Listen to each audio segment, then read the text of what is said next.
RLTK podcast. Jordan here, kicking it with my boy Chris. Chris, what's going on, bro? What's up, dog? 2025. Yeah, we here. 2025. It's crazy, bro. I forgot. For real? Yeah, it's just like this is another day, you know? Dude's working 20. so hard. He forget what year he's in.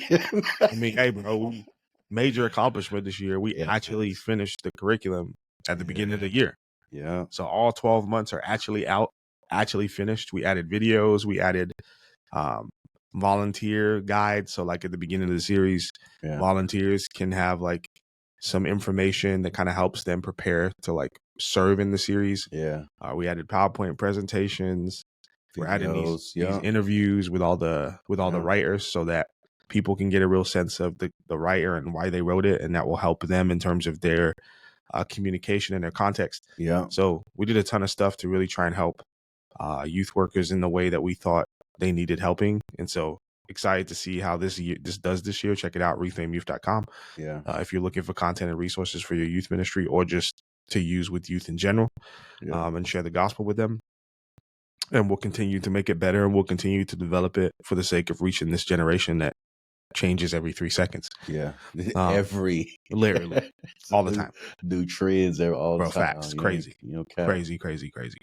For real, bro. Bro, did you see the game last night? Bro. Okay. So the Vikings are garbage. Yeah. That's facts. Yeah. Shout out to my friend Hannah.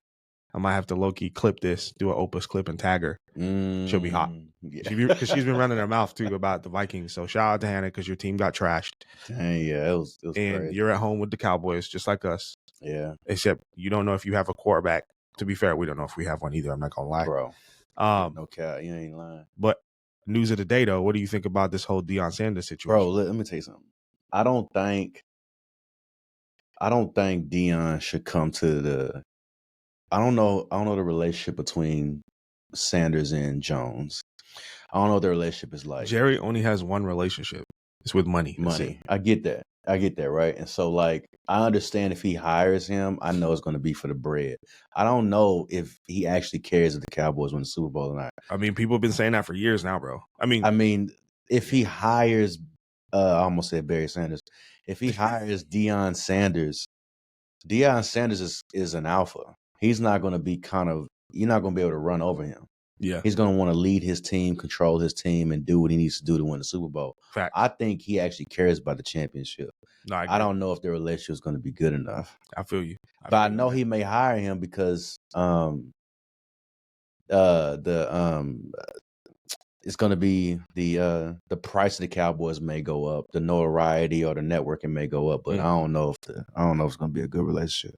But we'll see though, man. Yeah, we will. He's one of the top names of all. He's up there with Tiger Woods and LeBron and Steph. Like, his name is. Oh yeah. So, and in terms of what he did when he played too, and then he played baseball as well and all that. So legendary, bro. You have to take all of that into account for sure. Yeah, I don't know, bro. I mean, I feel like do you want it to happen? Kinda. Okay.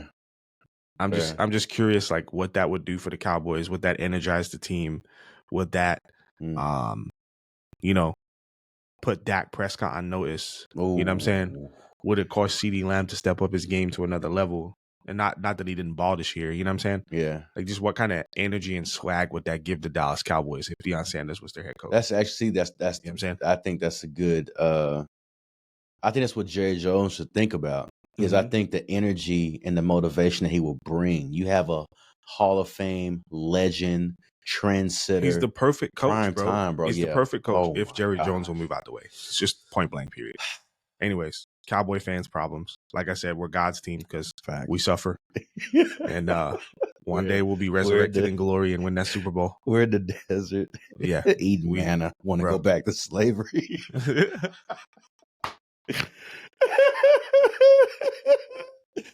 Speaking of, yeah. So today we wanted to get into a couple things, and it's kind of based off of a message that I had the honor of preaching at my home church.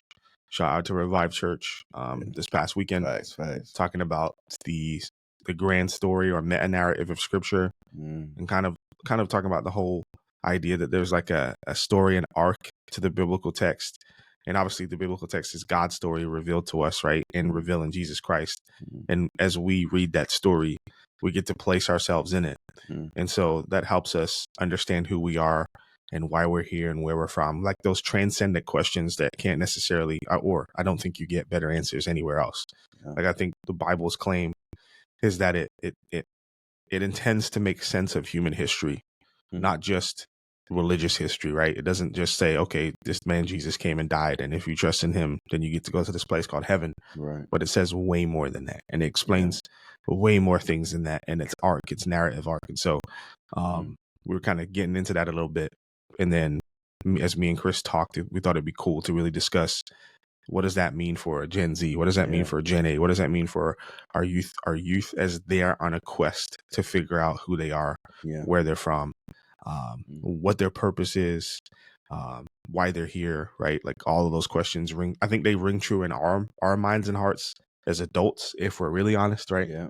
Like we ask ourselves the same questions, but I think for whatever reason, particularly as you're a young person in those teenage years and in those college years as well, like you're really asking yourself that question, perhaps in ways that you don't ask it at any other time and place, or maybe you do when you get into a midlife crisis, but I haven't hit that yet, so I can't answer that question.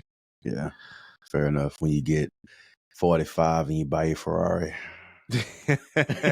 buy your Corvette and start taking PRT. Go to the gym twice a day. Facts. Oh, bro, that's funny. Yeah, it's true. But yeah, man, I think I don't know if there is, like, if young people can grasp who they are in Christ, if young people can grasp that they're loved and cared for, and that there's a God that has created them and designed them with purpose and intention, and there's actually something that they have to give to the world that they exist in, right? There's something that they have to offer, whether that's a lot of things or a few things or one thing, like what that can actually do for a young person's confidence, what that can actually do for how they view themselves and how they interact with other people, and the things that they're willing to do and not do as a consequence, right? Like knowing who you are makes all the difference, bro. Yeah. Like when you know who you are, you're not going to be dragged back and forth by all these ideas and all these different fads and aesthetics and different things of that nature, right? Because you're not on this quest to discover, the armor that fits you. You've already found it. You know what I mean? Mm-hmm. And so, yeah, I'm curious, man, like, what do you think some of the dangers are in our culture as young people are on this quest to figure out who they are? And like, what should we as youth workers be paying attention to in terms of those dangers? Yeah, that's a good question, man. Really, one of the first things, well, a couple things. One, I think, is the idea of pleasure and happiness. I think happiness is a very misleading and deceptive idea. I don't know if happiness should be the main task. I understand why we pursue happiness, because it's the American dream, right? And so I think that's kind of an illusion. I think even you even hinted to me that, happiness is just in the category of pleasure. So what does it actually mean to be happy? But I think one of the biggest things that I've seen right now is language. I think language, I think language is being used to twist the perception of what it means to be alive, to be loved, to be seen, to be accepted, to be a part of society. And at the end of the day, language is being used to shape society. And what's funny about I was watching this YouTube channel, and they had these kids on there discussing it was a gender topic, right? The distinction between boys and girls. And we don't have to get into that, but it was a question about who is stronger, boys or girls. And generally speaking, at a physical standpoint, men are designed to be stronger, physically stronger than women. I think that's just an objective fact. I don't think that's something that society has created. I think it's just a blueprint of design. Generally speaking. Generally speaking, right? Now, there are women that are strong that can knock dudes clear out, break their noses, put them to sleep. I mean, there are women that exist. And I think it's important to specify that too, right? Because I think some people's retort would be, well, women are stronger than men, like, for example, because they can give birth, right? And they do have the capacity to do something in that sense that we don't have the capacity to do. But you're talking specifically as it pertains to strength, which ties to the ability to protect or the capacity for violence, right? Exactly. And so when it comes to that category, right, they asked that question. And so what was interesting to watch these kids, they was actually debating what that means. Actually pushing against, because one boy walked up and said, it's just, one boy walked up and talked about how he couldn't describe it, but he knew this is just a natural thing. He knew that this wasn't a cultural thing. He just, from observation, he just know, boys are just naturally stronger. There's nothing really to it. Then the rest of the kids came and just debated on, they think that's wrong. That's a preconceived notion, or it's an outdated idea, or from their even own experiences with playing games and volleyball and things of that nature. And it really disturbed me because they're redefining what they think strength is. And so I think language, to a degree, is being used to shape society. Now, why did I bring that up? And I think the reason why I bring that up is because language is very interesting. It's interesting how God chose to use language. Language, I think, at its core, is created to help us understand the boundary of a reality, the boundary of a thing that exists. Yeah, understand order, right? But not only that, language is here to hold things together, right? It's not just the idea of force, but how we phrase a sentence to create a policy. And I think that is a direct reflection of God. His word holds all things together. And so in that, we reflect that too. And so when you say, what is something that points out to me, I think it's language. I think language is being used to dismantle order and dismantle structure. And I think this is going to be a very difficult thing that's going to be ahead. And so that's something I wanted to bring up and discuss, is like the uses of language. So I think we have put ourselves in a corner to the simple fact that now we have to. Now it's back to philosophy 101 with linguistics and deductive reasoning and trying to understand how things work. We have put ourselves in this corner because we have, to some degree, rejected some idea that we think is outdated or traditional. Yeah, that's a good point. I think, yeah, bro, it's a big conversation. You get what I'm saying? No, I do. I do. I think, I think it's the presuppositions that we hold when we enter into those conversations, right? So the presupposition is like, okay, we are the same. Men and women are the same. Yeah. And if we're the same, that means we do all the same things. But I think by nature of like the fact, for example, that women can have children and men can't, we're not the same. Yeah. Like there are some very distinct differences. Yeah. And so we're in a cultural moment where we're trying to remove with language all of those differences, right? And say that either those differences don't exist or those differences aren't significant, right? And so I think that in itself is contributing to the confusion, right? Yeah. That in itself is contributing to the identity crisis. It is. Because if we're no different, then what makes us unique? What makes us special if we're just all the same? Yeah. Right? Yeah. Exactly. And I think, once again, there's a difference in terms of how God has designed us. But then also, I think when you get into the specifics of who God's called you to be as a particular person that contributes to your community, to your church, to your neighborhood, to your family, there are specifics to that. There's unique things about that. I mean, the scripture is clear that God gives everybody gifts, right? Yeah. and he gives them so that they can contribute those gifts to the local church. Mm. But like those gifts also allow us to contribute to society, contribute to our families, make money, build relationships, and do whatever it is that we do that we feel like God's called us to do. And so, but yeah, I feel like fundamentally when we're kind of erasing this idea of what makes us different fundamentally as men and women. Yeah. Like, and we start there. Like, I think we're seeing the fruit of it. We're seeing the confusion. We're seeing the mental health challenges. We're seeing all these different types of things that are taking root in our society and are kind of collapsing in on themselves. Yeah. And so once again, it's not, and I think it's important to say here, it's not to bash anybody. It's not to discredit anybody's experience or any of those types of things. It's just to simply look at what is. Yeah. Like we have to observe actually what is, right? Yeah. What's actually happening around us. I mean, we can turn a blind eye if we want to, but I think part of the problem is we have turned a blind eye. and as a consequence, we're seeing some of these things in society not work out the way that we want them to.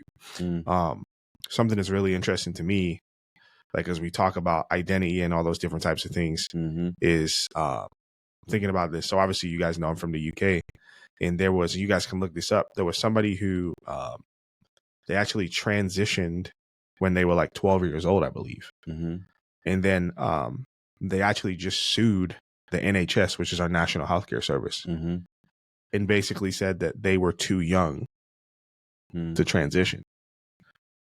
Okay. So you wanted to transition at a young age, right? Then you get older, and then you realize, hey, that wasn't a decision I should have made at that time. But then you held these people accountable, the National Healthcare Service, and said, hey, like you allowed me to do something I shouldn't. You allowed me to make a decision I shouldn't have been able to make at that age. Yeah. Which is super interesting to me. Yeah. I mean, I think we might end up seeing more of that for sure. Which gets into the whole identity conversation, right? And I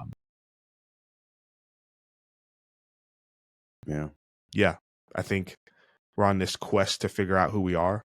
And I think there's a bunch of things that are contributing to that. I think number one, like if I was to just go out, like based on what I've observed and say, here are the things that I think are contributing to like this identity crisis that we see in culture. Number one, technology. Yeah. Social media, living in the digital world, being able to create an alternate version of yourself. All these avatars, build all these worlds. All of these things are implicitly communicating to you that you can be something other than what you actually are. Right? Yeah. So that's what it's convincing you of, right? And you can convince other people that you're something other than you actually are. Facts. Right? Okay. I think that contributes to disconnection with body, right? Like because you're constantly living in an alternate reality, so you're disconnected. I don't know if you feel this way, but like you've been on your iPhone for too long, and or you've been on social media for too long, and then you kind of get out of this almost drunken stupor when you come back to reality and realize that you're a human in a body. And you're like your eyes hurt and you're kind of groggy and a little bit disoriented because you got sucked into this alternate reality. And it's very strange. And then like it's something about the private nature of a device. Like I see it with my kids. I don't like them on devices. Like my younger kids are no longer allowed to use devices, and my son has an iPad, my oldest son, but he hardly gets to use it. And I just took it off him yesterday. So because they broke my TV in my bedroom. But that's another conversation for another day. Yeah, it's crazy. But so man.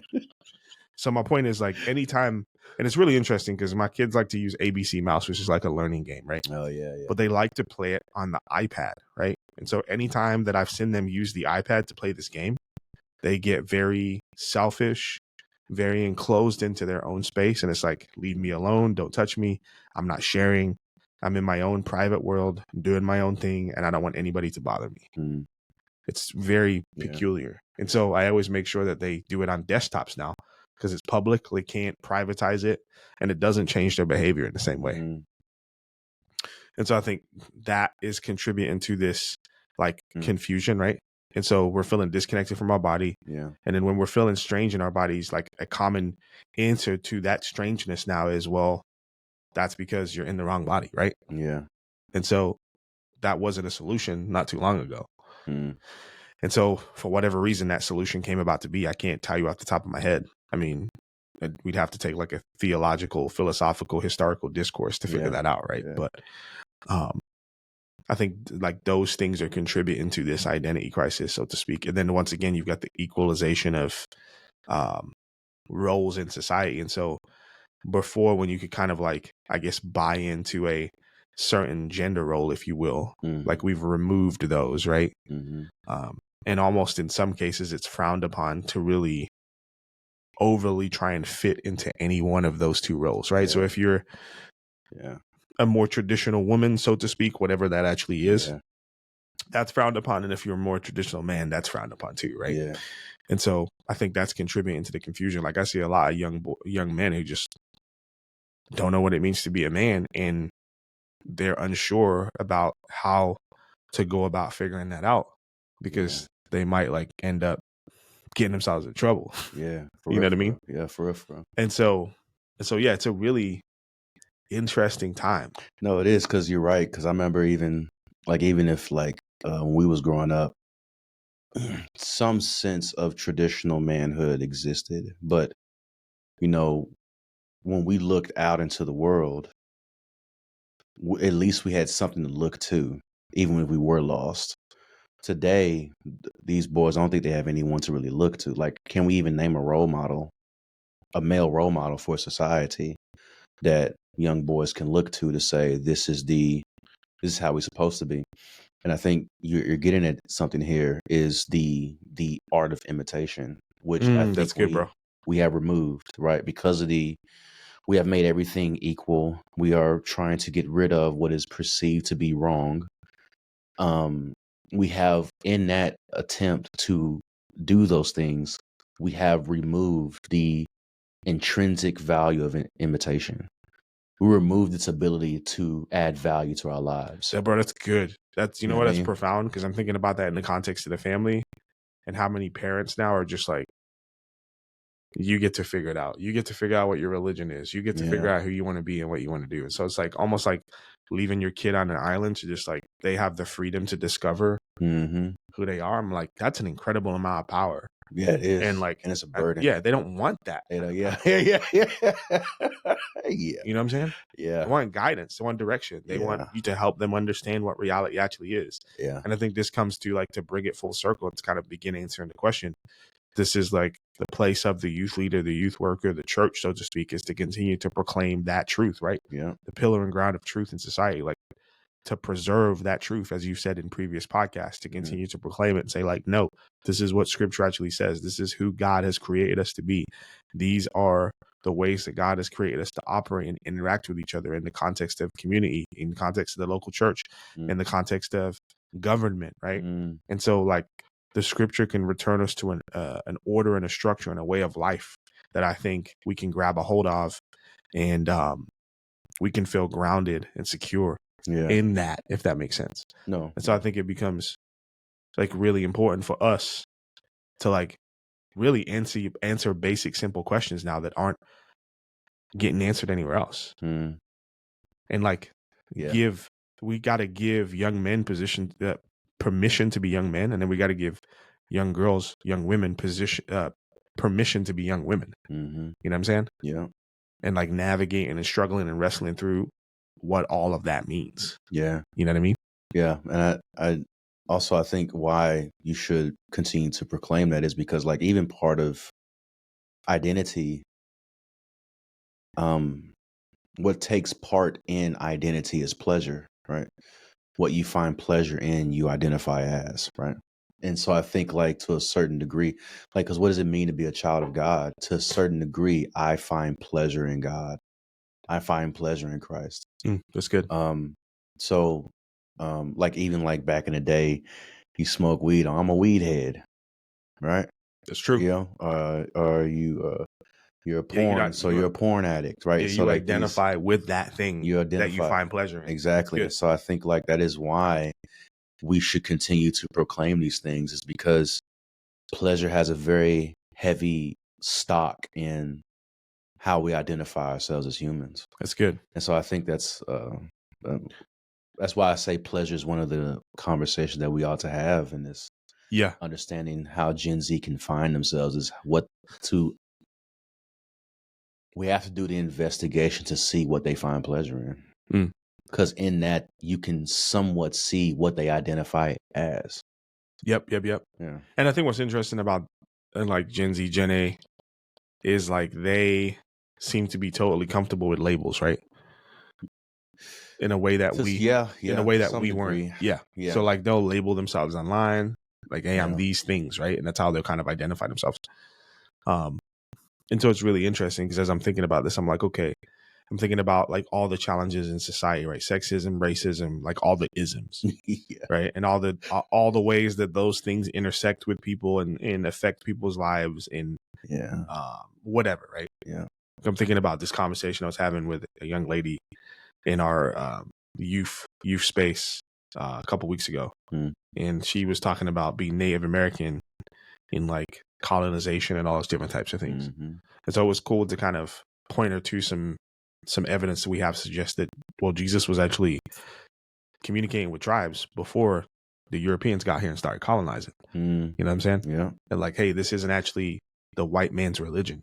You know what I mean? Yeah. Like that's not a thing. Like Christianity had no European influence till the 4th century, right? It's African and Middle Eastern influence the first several hundred years. Yeah. And so it's actually a black and brown religion, right? Yeah. And so it was cool to see her be like, oh, that's crazy. Like, I didn't know that. Wow, that changes my perspective on a bunch of stuff. You know what I mean? But I think, like, once again, it's like she can't divorce like her Native American heritage and those types of things from her life.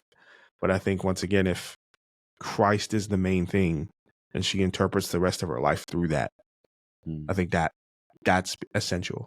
I think because what some people would say is, well, you're just a Christian, so you got to forget all the other stuff. I'm like, well, no, can't really do that. Yeah. You know what I mean? Because like I definitely walk around in black skin, and I'm definitely 6'3", you know, and I definitely have a beard, and people definitely find me intimidating. Yeah. You know what I mean? And so it's like, I can't like divorce myself from those things and just say that now I'm in Christ, it's magic, and like everything's all good now. It doesn't work that way. Yeah. There's still challenges that exist because of certain things about me, or because of certain things that about where I live, or how people think about me where I live, and whatever. And not that I need to be. I think where the Christianity piece comes in is I don't need to be held captive by those things. I don't need to allow those things to shape my existence. What I allow to shape my existence is Christ, right? And then I interpret those things through who He is and through what He has said in His Word, and that helps. But also at the same time, I can't like act like those things are not true, if that makes sense. Yeah, that's good. I think that is the struggle to a certain degree, because I think it's kind of it's making Christ is making a clear distinction between an actual concept of reality and who He is versus what is just ideal in a culture. And so I agree with that 100%. Even when I think of like I think we're having a very difficult time of making that type of distinction, right? And so like even in between how a black man should be as a Christian. Yes. And which comes first? Exactly. Yeah. Exactly. And I think, and that's the thing, bro. Like if Christ comes first, He'll make sense of everything else. Yeah. That's why I don't trip when kids are like, yo, I'm this or I'm that. I'm gay or I'm straight or I'm queer or I'm trans or whatever. Right. It's like, okay, bet. Cool. Who is Jesus? Right. Facts. Because if we make sense of that problem, bro, we'll make sense of everything else. Facts. That's true. Because if you put your hope, trust, faith in Him, and He becomes the center of your worldview, the center of your existence and reality, the way that you make sense of everything, we'll start to unpack that other stuff over time. Yeah. And we'll make sense of it over time. And that's the thing too, right? Like we can't, like it's so interesting because I think like some of these conversations and some of the things that are happening in our society just make us really uncomfortable. Which it shouldn't. Yeah, it shouldn't. Like we shouldn't, like, and we see this in Jesus. Like Jesus hung out with all the outcasts and all the strange people in society. And it's not like their sin got on him. Right. You know what I'm saying? Like he stepped into those spaces and transformed those people, right? Mm-hmm. And so we have that same power. We have the ability to step into those spaces and see God's grace transform people, as opposed to us stepping into those spaces and being corrupted. Do you see what I'm saying? Yeah. And so I think we get uncomfortable with, it's like, oh, we got this kid in our youth group who's, you know, struggling with XYZ. And now what's going to happen is they're going to make all these other kids struggle with XYZ. You know what I'm saying? So we got to fix them as quick as possible. And it's like, no, bro, we need to journey with them, show them who Christ is. Like all those kids are already struggling with stuff. Trust me. Yeah. That you just don't know about it. Yeah. Okay. Like it's true. We got to show them who Christ is the same way we have to show every other kid, and the same way we need to be reminded ourselves. Yeah. And then allow that to shape us and form us and transform us over time. Yeah. Chances are they didn't get to the position that they hold now publicly overnight. Yeah. Probably took a long time. They probably just didn't decide, hey, I'm going to go be this now. Hey, I'm going to go do this now. Like there's probably a lot of things that have happened, conversations, questions, up at night, watching things, following certain people, having conversations with friends that brought them to the point where they felt comfortable doing whatever it is they're doing. And it's going to take a long time for their perspective to change on those things. Right. Mm-hmm. And like for the honest truth is, like, for some people too, it never does. Right. Yeah. But we have to continue to proclaim that truth regardless, and love regardless too. Yeah, you have to, because you can't determine that though. No, I can't. Yeah, you can't. I can't. I agree with you. I think, yeah, I don't like the way we treat people in the sense of the idea of sin. Like I can't. I can't stand that. Like,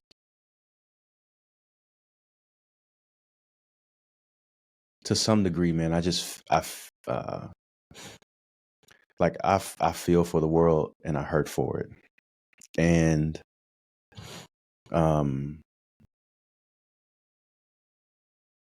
this is why I brought up language, bro, because the only reason why the church, to some degree, and let me try to phrase this in a way, because let me say this first. God will have his way regardless of what we do. Let me say that first. So anyways, if the church does get to some degree corrupted, it's because the church wasn't in tune with God, wasn't in the word, and was swayed by language. Understand that not only was the world created through language, Satan used language to deceive us. That's good. And so Matthew 4, right? Like Satan tries to tempt Jesus with the text. Yeah. It's not like he just comes with some random philosophy. He's literally trying to use scripture to get Jesus to do something he ain't supposed to do. Yeah, exactly. And it's like, this is why I say this is why we have to approach. We're at this point where we have to approach the youth with language to question, what do you think equal means? What do you think same means? What do you think gender means? What does race really mean? We was having that conversation in text. What does it mean to be black in America? What does it actually mean? Right? You have to really explain it to me now. Because if I'm going to preserve this idea, then help me to understand why this we can't just assume. We can't just assume that everybody thinks the same thing when they say a thing. Exactly. It's really interesting to have conversations with people where they start telling me things, whether it's their politics, whether it's their theology or whatever, like seriously important things, right? Yeah. And they talk to me as if we believe the same thing. And I'm like, right. You have no idea what I believe. Facts. But you just are assuming, probably based on the fact that we're both the same color. Yeah. Or we're both the same gender, right? Or we're both Christians, that I believe the same thing that you do. Yeah. Right.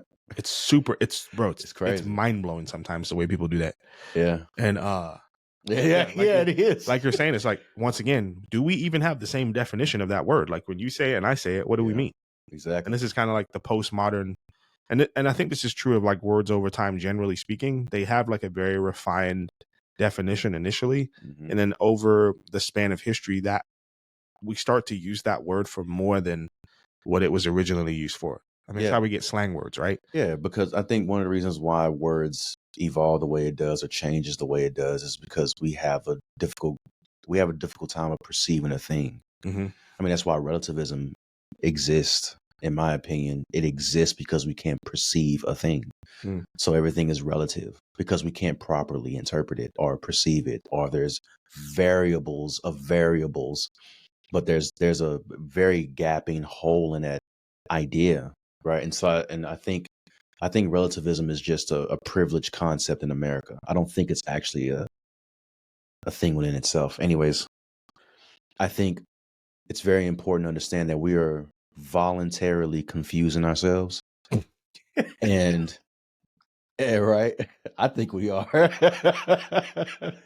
That's crazy. You know what I And mean? yet it feels so true. And so, in fact, I think it is true. Yeah, voluntary. That's hilarious. We are, and I don't think we're taking it serious enough. And so I think, like, when it comes to, that's why when you was talking about, or the series that you're about to go through with roots, what is the root thing that's being attacked? It's the attributes that God has placed in us, and it's being uprooted by language. The image of God.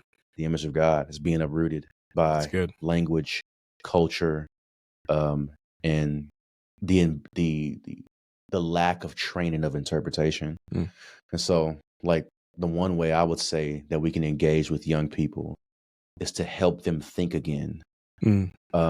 To help them, and not saying they're not thinking. How do I phrase that? Not to think, but to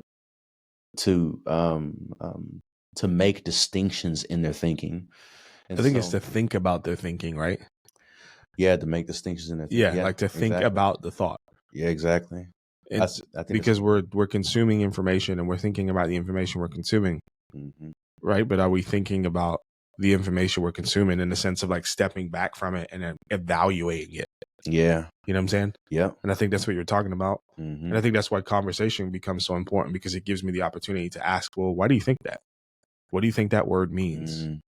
You know, who told you that? Where did you get that information from? You know what I mean? And now we get to have a dialogue, because I think sometimes, you know, people like espouse certain positions or say certain things, and then you ask them, okay, well, cool. Like, where'd you learn that? Yeah. They can't tell you. Yeah. Or they're embarrassed to tell you. Yeah. You know what I mean? And so I think that kind of points to some other presuppositions, like, okay, cool. Like, you know what I mean? And so having space to navigate that and to challenge that and to give them the opportunity to voice it and even challenge themselves. Because I think sometimes we don't realize how silly something we believe is until we say it publicly. Bro, yes. You know what I mean? Like, you got this private thought in your mind and you're like, yo, this is so smart. I'm a genius. And then you finally say it out loud in front of a bunch of people and you're like, I don't think that was right. Yeah, I don't think that was right. Yeah. Like, that sounded kind of off. And then all these people looked at me like, yo, that's strange. Yeah. And once again, like, if you have a legitimate position and you have like reason to hold it and you really thought it through, okay, cool. Yeah. You know what I mean? But once again, that doesn't even necessarily mean that you're right. Yeah. But that's true. And I think a gateway to having conversations like that is hearing Gen Z stories. Oh, 100%. And I think that was something you was getting on when you was talking about it. It's like, it's a simple of, yo, what is your story and how did you get here? And just hear them out. And so you can understand why they perceive the things the way they do. And that's how you connect and relate too. Like, when you hear somebody else's story, you can hear parts of your own, right? Yeah. Because you hear their pain and you remember yours, right? You hear how they were rejected and you remember yourself being rejected. Yeah. And so there are all these different wavelengths that you can resonate on. And I think that's why emotions are important, because when it comes to relating and connecting with somebody, you may come from two completely different sides of the track, right? One of you might come from wealth. Yeah. One of you might come from absolutely nothing. You know, one of you might come from a family that's together, the other's family's broke, whatever, right? But there are things that you both have gonna felt and experienced in your lifetime that you can resonate with. I know what it's like to feel rejected. I know what it's like to feel ashamed. I know what it's like to feel guilty. I know what it's like to be afraid. I know what it's like to be angry.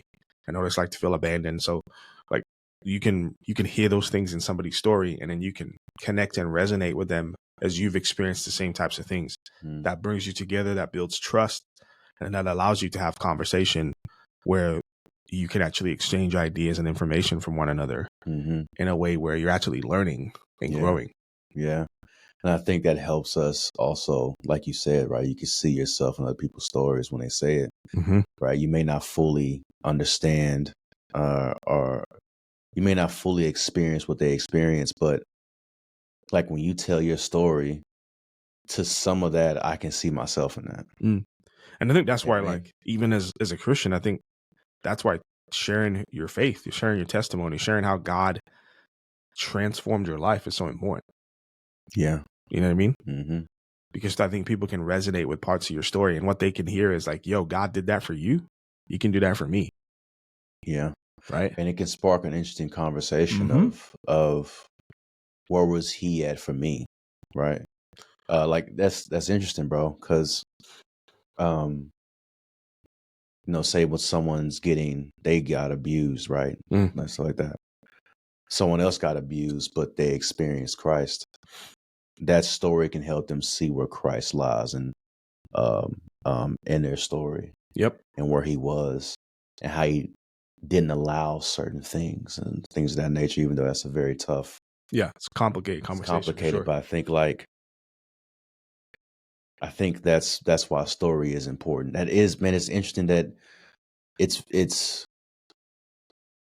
almost in a sense that God is trying to remind us of who we are. Right. 100%.